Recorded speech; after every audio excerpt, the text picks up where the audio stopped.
So the next article I want to take a look at is entitled GOP Lawmaker, My Wife's Gift of Premonition Shows That Freedom is Dying. This is on the Friendly Atheist website by Hemant Mehta, so let's give it a read and see what it has to say. I thought I was done hearing the name of Rep. Clay Higgins, a Republican congressman from Louisiana, after he said on Facebook in 2017 that every Muslim suspected of being radicalized should be executed because the world needed to be saved for all of Christendom. Wow, dude. Why am I acting surprised? This does not surprise me at all. This is what I'm expecting this shit. This is sad that I've come to expect this kind of shit from people like this. I swore he was done making news after he became one of only 5 House members to reject a resolution committing to a peaceful transfer of power after the election. What the fuck? Turns out he's still batshit crazy. Yesterday, Higgins tweeted about how we were losing our freedoms. His evidence? Well, his wife had a dream, and that's it. This is a quote from Representative Clay Higgins, member of the House of Representatives from Louisiana, I believe. Quote, my wife has a gift of premonition. Last night, she dreamed that federal squads were in our home seizing guns, knives, unauthorized foods, and stored water. They said we'd been reported. Becca awoke crying. What happened to our freedom, she asked. What indeed? This dude is ridiculous. Nobody is coming after your guns in the U.S. It's not going to happen. The Second Amendment exists, and that means the government can't take your guns. Now, I could see them setting up a buyback system like Australia had in, I think, the 90s. But usually those aren't necessarily mandatory. If you wanted to keep one of your guns, you could. You just couldn't bring it out in public. You can have almost anything on private property, and the government would never know and wouldn't investigate, wouldn't try to take it from you or any of that shit. Aside from that, this is gun country. This country is full of that shit. I can't foresee a day when the government tries to come in and do that. But taking your food stores and your water stores, why would they do that? What possible justification could the government give for that? It would have to be like North Korea. They do that there. They do that kind of thing. It would have to be like that. This is completely outrageous and disconnected from reality in every way. Back to Hemant Mehta. A Republican's wife had a bad dream, therefore Higgins says democracy is dying. He says this while the leader of his party does everything in his power to subvert democracy, all while Higgins does absolutely nothing, or in some cases, does everything he can to assist the leader, Donald Trump. It's like Republicans defending fetuses. They're all self-proclaimed heroes in the realm of things that don't exist. When they have the opportunity to actually do something meaningful, they're nowhere to be found.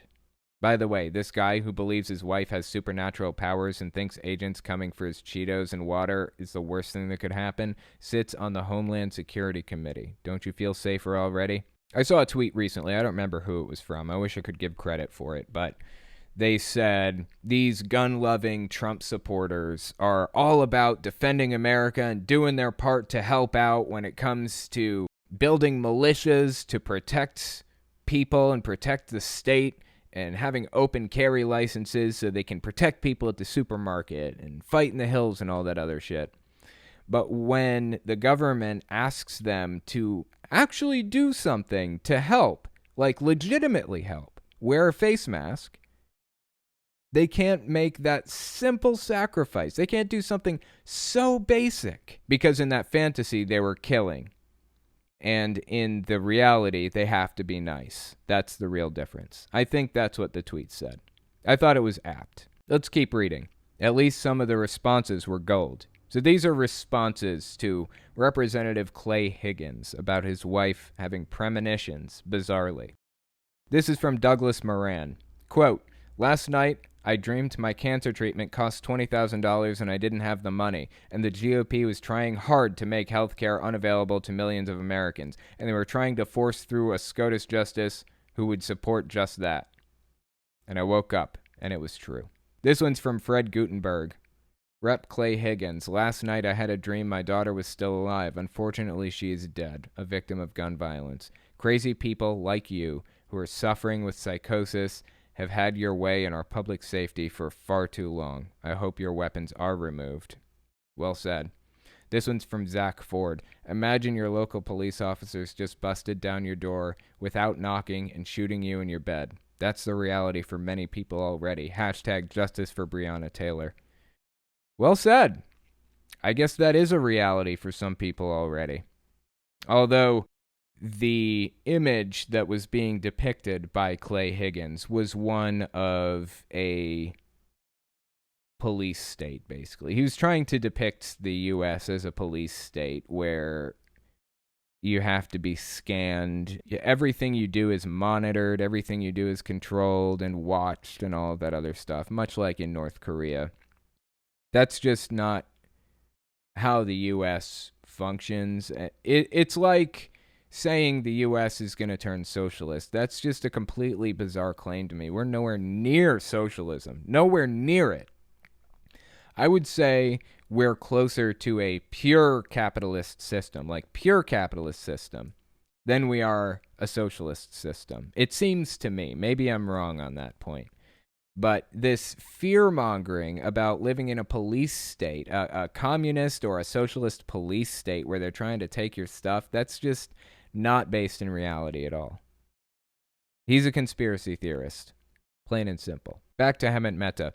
Higgins happens to be in a safe Republican seat, but his tweet is a reminder that unless rational people run for office and unless people vote for them, there will always be deranged people in Congress with far more power than they deserve. Well said.